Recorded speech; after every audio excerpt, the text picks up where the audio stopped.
के पुतले जलाए थे।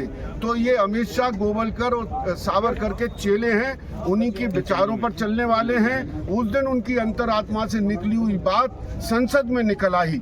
बाबा साहब के लिए या बाबा साहब के अनुयायी दलितों के लिए वो भगवान नहीं हो सकता जिन्होंने दलितों को कुएं से पानी नहीं पीने दिया।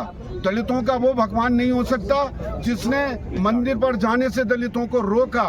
दलितों का भगवान वो नहीं हो सकता जिन्होंने घोड़ी पर चढ़कर बारात नहीं निकलने का फरमान दिया था।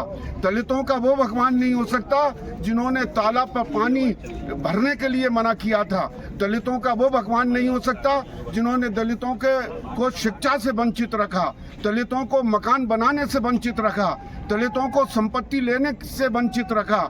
दलितों के भगवान बाबा साहब हैं जिन्होंने दलितों को जीने का अधिकार दिया, बाबा साहब ने दलितों को समानता का अधिकार दिया, बाबा साहब ने दलितों को शिक्षा का अधिकार दिया, बाबा साहब ने दलितों को मंदिर में जाने का अधिकार दिया, बाबा साहब ने दलितों को नौकरी का अधिकार दिया। बाबा साहब ने जिस तालाब पर कुत्ता, बिल्ली, बंदर पानी पी सकते थे, वहाँ दलित और शोषित वंचित पानी नहीं पी सकता था। बाबा साहब ने उस शोषित वंचित समाज को इंसान बनाने का काम किया, अधिकार देने का काम किया। इसलिए दलितों के भगवान बाबा साहब हैं और बाबा साहब का कोई अगर अपमान करेगा तो समाजवादी पार्टी बर्दाश्त नहीं करेगी। आज समाजवादी पार्टी के राष्ट्रीय अध्यक्ष श्री अखिलेश यादव जी के आह्वान पर समाजवादी पार्टी पूरे उत्तर प्रदेश में जिला मुख्यालयों पर धरना प्रदर्शन कर रही है, ज्ञापन दे रही है और ज्ञापन देकर प्रशासन से ये मांग कर रही है कि महामहिम राष्ट्रपति महोदय को